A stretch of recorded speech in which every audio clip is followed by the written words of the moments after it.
आज हम डिस्कस करेंगे स्ट्रेन के बारे में और उनके टाइप्स के बारे में। स्ट्रेन क्या होता है और उनके कौन कौन से टाइप्स होते हैं।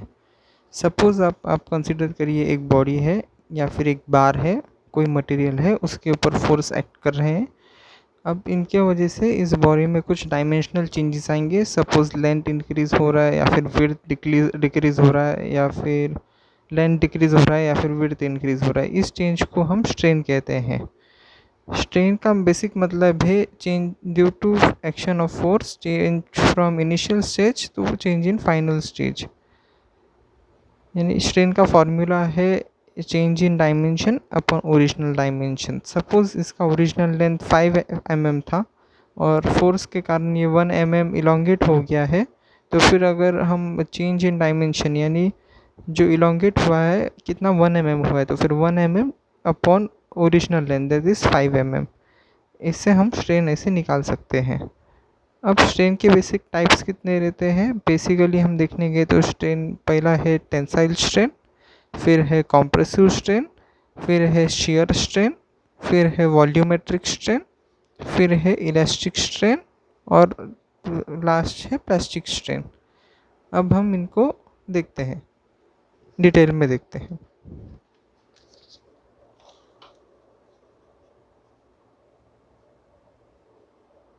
अब हम बात करते हैं टेंसाइल स्ट्रेन के बारे में।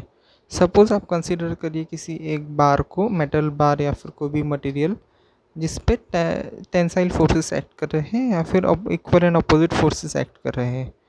सपोज़ इस बॉडी का लेंथ है 10 mm और विड्थ है 4 mm। अब आप अगर अब इस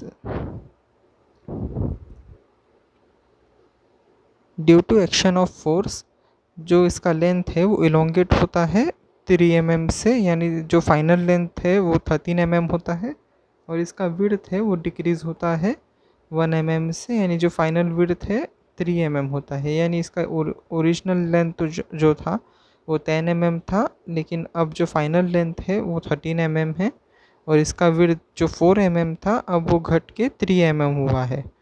तो फिर हम यहाँ फार्मूला में देखते हैं, तो फिर change in dimension to the original dimension. अब चेंज इन डायमेंशन यानी डेल्टा एल का मतलब है final length minus initial length. यानी इसका फाइनल लेंथ जो था वो 13 था और ओरिजिनल लेंथ जो था वो 10 था। 13 minus 10 that is 3 divided by original length 10। अब जो स्ट्रेन रहता है वो डायमेंशनल लेस क्वांटिटी रहती है, क्योंकि हम इसमें देखिए लेंथ से अगर लेंथ को हम लोग डिवाइड करेंगे तो फिर जो उसका यूनिट है दोनों कट जाएगा, और इसलिए यूनिटलेस क्वांटिटी है, सॉरी ये एक यूनिटलेस क्वांटिटी है स्ट्रेन। अब टेंसाइल स्ट्रेन में कभी भी मैक्सिमम ऐसा होता है कि जो लेंथ है वो कभी भी इंक्रीज़ होता है और जो विड्थ है वो डिक्रीज़ होता है। अब हम नेक्स्ट देखेंगे कॉम्प्रेसिव स्ट्रेन में फिर से आप एक बार कंसीडर करिए, मेटल बार या फिर कोई भी मटेरियल का बार। इसके अंदर कॉम्प्रेसिव फोर्सेस एक्ट कर रहे हैं या फिर हम लोग कह सकते हैं कि towards the body force act कर रहे हैं। अब इधर भी आप देख सकते हैं बॉडी का जो ओरिजिनल लेंथ था वो 10 mm था और जो ओरिजिनल विड्थ था वो 4 mm था। ड्यू टू कॉम्प्रेसिव फोर्स, इसमें कॉम्प्रेसिव स्ट्रेन में क्या होता है कि बॉडी का जो लेंथ रहता है वो डिक्रीज़ होता है, यानी जो ओरिजिनली 10 mm था वो डिक्रीज़ होकर 7 mm होगा, और जो विड्थ है वो इंक्रीज़ होता है, जो 4 mm था वो अब 5 mm हुआ। स्ट्रेन में कभी कॉम्प्रेसिव स्ट्रेन में कभी भी जो लेंथ रहता है वो डिक्रीज़ होता है और जो विड्थ रहता है वो इंक्रीज़ होता है। अब हम बात करते हैं शियर स्ट्रेन के बारे में। समझिए एक बॉडी है हमारे पास जिसका, या पहले कंसीडर करिए या फिर जो उसका बॉटम है वो फिक्स है और उसके टॉप साइड पे हम लोगों ने फोर्स एक्ट किया हुआ है, या फिर आप ऐसा भी कंसीडर कर सकते हैं कि जो बॉडी है उसके बॉटम साइड में हम लोग फोर्स एक्ट कर रहे हैं और टॉप साइड में हम लोग फोर्स एक्ट कर रहे हैं, यानी हम लोग शियर फोर्स एक्ट कर रहे हैं। अब यहाँ पर कैसा होता है कि जो शियर स्ट्रेन में बॉडी जो रहती है वो इन दो पॉइंट पर ये होती है, डिस्टॉर्ट होती है, और एक सर्टेन एंगल पे डिस्टॉर्शन होता है बॉडी का। वो एंगल को हम कहते हैं फाई एंगल। सपोज ओरिजिनली जो body A B C D थी वो आफ्टर शियर स्ट्रेन वो बॉडी डिस्टॉर्ब होगी सर्टेन एंगल से और वो बनेगी AEFT। अब ये डिस्टॉर्शन फाइंड करने के लिए हमारे पास फॉर्मूला है tan theta is equal to जो डिस्टॉर्शन लेंथ है ये जो B से E तक हुआ है वो length divided by corresponding side. इससे हम निकाल सकते हैं ए बी नहीं सॉरी फाई थीटा मतलब फाई एंगल जिस एंगल से डिस्टॉर्शन हुआ है। तो फिर जो phi is equal to tan inverse of B E by A B, that is हमारा जो ये है फाई एंगल यानी एंगल ऑफ डिस्टॉर्शन वो हम लोग निकाल सकते हैं कितने एंगल से डिस्टॉर्ट हुआ है, और ये हमेशा रेडियंस में मिलता है हमें।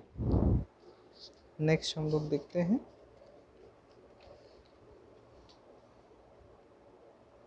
Volumetric strain. वॉल्यूमेट्रिक स्ट्रेन का मतलब है कि जो हम लोग किसी बॉडी पे जब फोर्स एक्ट करते हैं तो फिर उसके अंदर डायमेंशनल चेंजेस आते हैं जिसको हम स्ट्रेन कहते हैं। लेकिन अब जो डायमेंशन है समझिए वॉल्यूम कंसीडर करिए, किसी भी बॉडी का जब वॉल्यूम चेंज होता है तब हम उसको वॉल्यूमेट्रिक स्ट्रेन कहते हैं।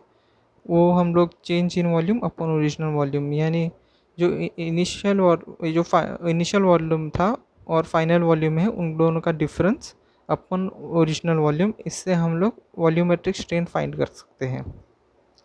अब हम इस टॉपिक पे आते हैं इलेक्ट्रिक स्ट्रेन। इलेक्ट्रिक स्ट्रेन में क्या होता है कि अगर आप किसी भी एक बॉडी कंसीडर करिए ऑफ ए सर्टन लेंथ, जब हम उस पर टेंसाइल या कॉम्प्रेसिव फोर्स एक्ट करते हैं तभी उसके अंदर कुछ इलोंगेशन हम लोग को मिलता है या फिर बॉडी के जो डायमेंशन है वो चेंज हो सकते हैं यानी लेंथ जो है कम ज़्यादा होता है। समझिए हम लोग उसमें से जब फोर्स विड्रॉ करते हैं यानी जो फोर्स एक्ट कर रहा है वो हम लोग निकाल देते हैं, तो फिर अगर ये body original shape and size में आ जाती है, original shape and size regain करती है, तो फिर हम उसको इलास्टिक स्ट्रेन कहते हैं। अब प्लास्टिक स्ट्रेन में क्या होता है कि प्लास्टिक स्ट्रेन में समझिए हम किसी भी बॉडी पे सर्टन मैग्नीट्यूड का फोर्स एक्ट कर रहे हैं और उसके अंदर कोई भी डायमेंशनल चेंजेस आते हैं तब, और आफ्टर रिमूवल ऑफ फोर्स यानी जब हम लोग ये फोर्सेस निकाल देने के बाद अगर वो बॉडी रिगेन नहीं करता, उसका जो फाइनल डायमेंशन है वो फिर से एल नहीं पर L plus change in L length, वो मतलब जो न्यू डायमेंशन है वही ये रहता है, अपना ओरिजिनल डायमेंशन रिगेन नहीं करता, तो हम उसको प्लास्टिक स्ट्रेन कहते हैं। एक बार हम फिर से रिवाइज करेंगे अब हम लोगों ने क्या क्या देखा है।